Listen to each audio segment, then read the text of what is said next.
উপস্থিত সকল গৌর অনুরাগী কৃষ্ণ ভক্তবৃন্দের শ্রী চরণে আমার কোটি কোটি দণ্ডবত প্রণাম। মায়ের মন্দির প্রাঙ্গণে এই যে ভুবন মঙ্গল হরিনাম সংকীর্তনের আয়োজন করা হয়েছে, এই হরিনাম সংকীর্তনে ভক্ত একদিকে, ভগবান একদিকে। আজকে আমরা ভক্ত ভগবান দুজনকেই কাছে পেয়েছি। সেইখানে গৌর গোবিন্দের কথারস আস্বাদন এ আমার বহু জনমের সৌভাগ্য। যার কথা তিনিই শুনছেন মহাপ্রভুর কৃপায়, রাধা গোবিন্দের কৃপায় এবং আপনাদের চরণধুলিতে এই অঙ্গনটি যেন আজকে মধুর বৃন্দাবনে পরিণত হয়েছে। তা ভাবনিধি আমার গৌর সুন্দর, যার অন্তে কৃষ্ণ আর বাহিরে গৌরাঙ্গ, ভাবরসে গড়া আমার গৌরাঙ্গ তনু, যার বাহিরে গৌরাঙ্গ আর ভিতরেতে কানু। রাধাকৃষ্ণ একই আত্মা, দুই দেহ ধরি অনন্যে বিলাস রস আস্বাদন করি। সেই দুই তনু এবে চৈতন্য গোসাই লীলারস আস্বাদিতে দোহে হইল এক ঠাই। রাধা এবং কৃষ্ণ একই আত্মা, পৃথক নয়। সে দুটি দেহ এক হয়ে, দুটি দেহ মিলিত হয়ে সোনার বরণ গৌর হয়ে অবতীর্ণ হয়েছেন আমাদের এই সোনার নদিয়ায়। তাই কখনো তার মধ্যে আমরা দেখতে পাই রাধারানীর ভাব, কখনো দেখতে পাই আমরা কৃষ্ণের ভাব। এই যে চৈতন্য মহাপ্রভু বড় অবতার হয়ে আমাদের মাঝখানে অবতীর্ণ হলেন, তা সেই মহাপ্রভুর নাম গুণকীর্তন আস্বাদন করার জন্য আমরা সকলেই সমবেত হয়েছি। মায়ের চরণ প্রান্তে আমরা সকলেই সমবেত হয়েছি। তা চলুন আমরা সবাই মিলে মায়ের চরণে প্রার্থনা জানাই, যেন আমাদের মনের মধ্যে থেকে অজ্ঞানতার অন্ধকার দূর করে দিয়ে তাঁর শ্রীচরণে তিনি আমাদেরকে ঠাঁই দেন। আমরা ঈশ্বরের কাছে সেই প্রার্থনা জানাই। কমিটির দাদারা অনুরোধ করেছেন যে ইউটিউবে শুনেছে তুমি নির্মল করো মঙ্গল করে, গানটি শুনবে। তাই চলুন আমরা সকলেই আজকে যখন সকলেই সমবেত হয়েছি, প্রভুর চরণে আমাদের মনটাকে এক করে তাঁর চরণে মনটা নিবেদন করি, যেন আমাদের মনের মধ্যে থেকে অজ্ঞানতার অন্ধকার দূর হয়ে যায়, প্রভুর চরণে আমরা ঠাঁই পাই। সবাই মিলে আমরা একটু আস্বাদন করি রজনীকান্ত সেনের সেই সুন্দর গানটি আমরা আস্বাদন করি। তুমি নির্মল করো মঙ্গল করে, মলিন মর্ম মুছাই। তুমি নির্মল করো মঙ্গল করে, মলিন মর্ম মুছাই। তব পূর্ণ কিরণ দিয়ে যাক মোর মোহ কালিমা ঘুচাই, মলিন মর্ম মুছাই।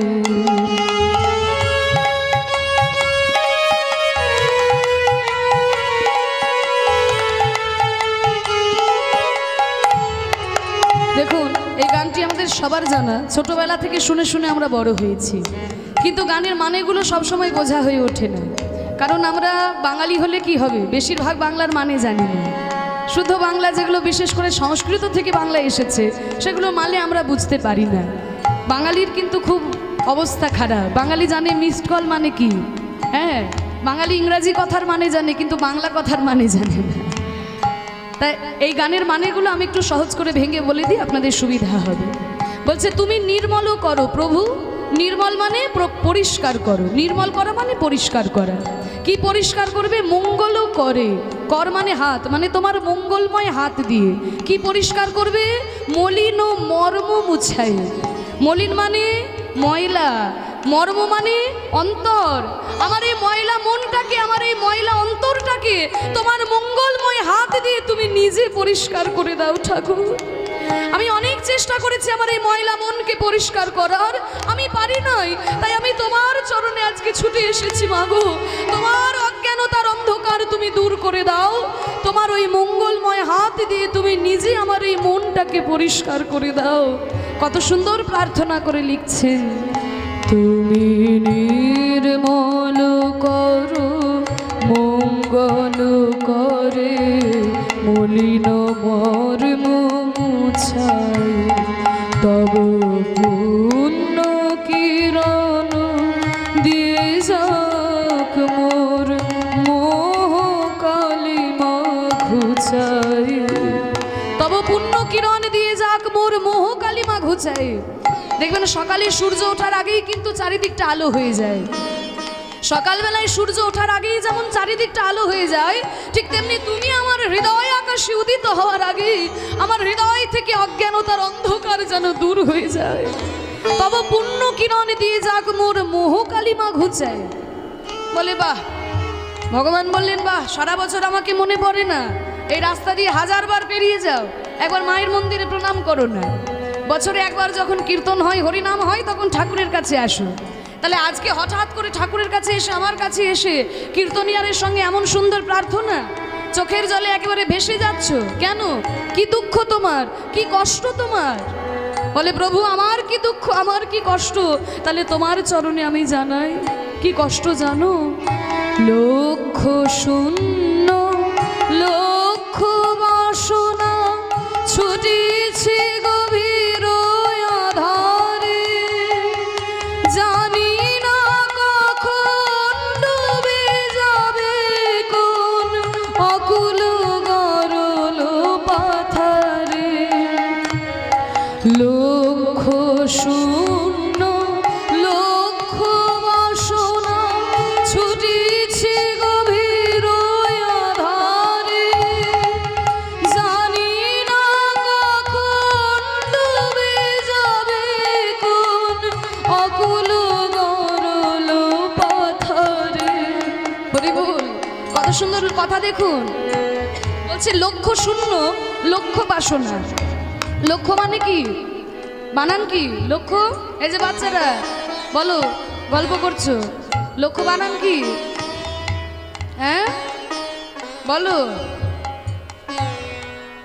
বলো। এই দেখো সব চুপচাপ মোবাইল নিয়ে ব্যস্ত। লক্ষ্যর দুটো বানান, একটা হচ্ছে ল কয়মধ্যনস্য লক্ষ্য, আর একটা হচ্ছে ল কয়মধ্যনস্য জফলা লক্ষ্য, তাই না? দুটো বানান আলাদা, মানেও আলাদা। ল কয়মধ্যনস্য লক্ষ্য মানে হচ্ছে 100,000, আর ল কয়মধ্যনস্য জফলা লক্ষ্য মানে হচ্ছে ক্ষীয়, যেটা জফলা লক্ষ্য মানে হচ্ছে উদ্দেশ্য।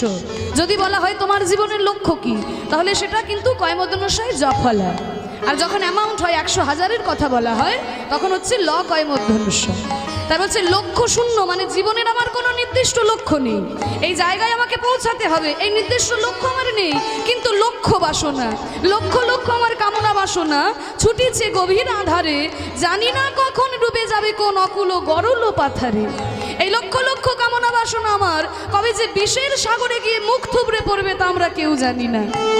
লক্ষ লক্ষ কামনা বাসনা, কামনা বাসনার আমাদের শেষ নেই। কি বলেন? নির্দিষ্ট কোনো লক্ষ্য নেই।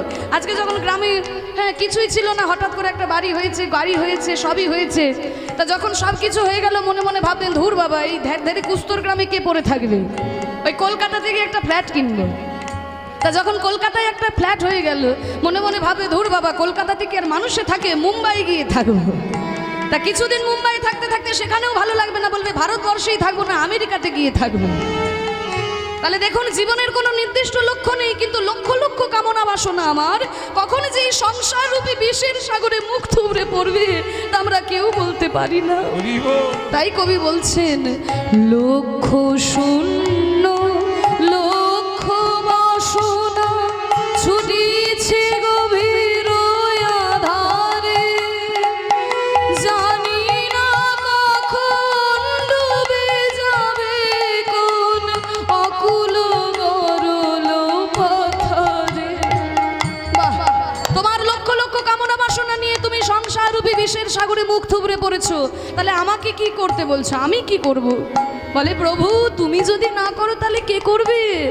প্রভু বিশ্ব বিপদ হন্তা, তুমি দাঁড়াও রুধিয়া পন্থা, তব শ্রীচরণ তলে নিঃসমুর মত বসনা ঘুচাই,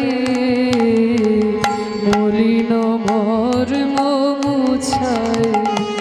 নিতাই গৌর হরি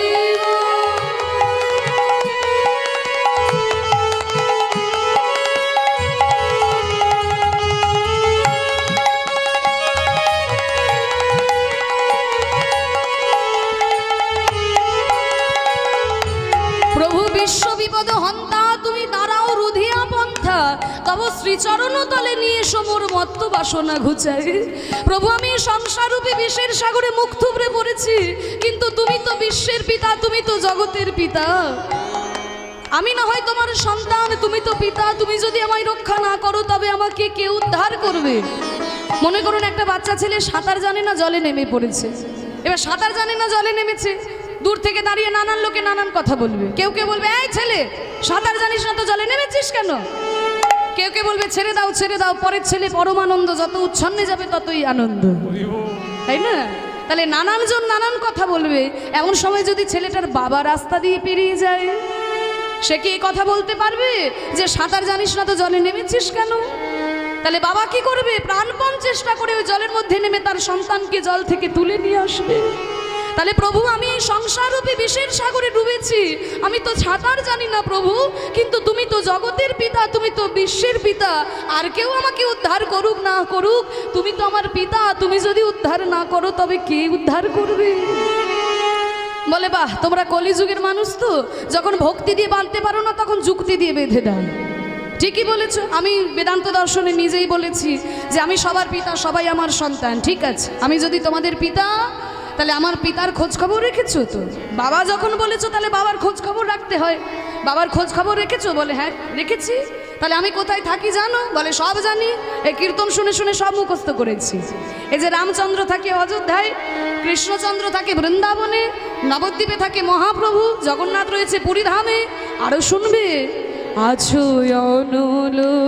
নীলে চির নভনীলে ভূধর সলিলে গহনে, আছো বিটপিলতায় জলদের গায়ে শশী তারকায় তপনে। আছো অনল অনিলে, অনল মানে আগুন, অনিল মানে বাতাস। তাহলে আগুনেও তুমি আছো, বাতাসেও আছো, চির নভনীলে আকাশের চিরনীলে তুমি আছো, ভূধর পর্বতের মধ্যেও তুমি আছো, সলিল সাগরের মধ্যেও তুমি আছো, গহনে ওই জঙ্গলের মধ্যেও তুমি আছো, আছো বিটপি লতায়, বিটপি মানে গাছ, গাছের মধ্যেও তুমি আছো, লতা পাতার মধ্যেও তুমি আছো, জলদের গায়ে মানে মেঘের গায়েও তুমি আছো, শশী তারকায় চাঁদের মধ্যেও তুমি আছো, গ্রহ তারকায় তুমি আছো, তপনে মানে সূর্যের মধ্যেও তুমি রয়েছো। তাই বলছে আছো অনল নীলে চির নভনীলে ভূধর সলিলে গহনে, আছো বিটপিলতায় জলদের গায়ে শশী তারকায় তপনে। বলে বাহ, এ তো সুন্দর আমার খোঁজ খবর রেখেছো।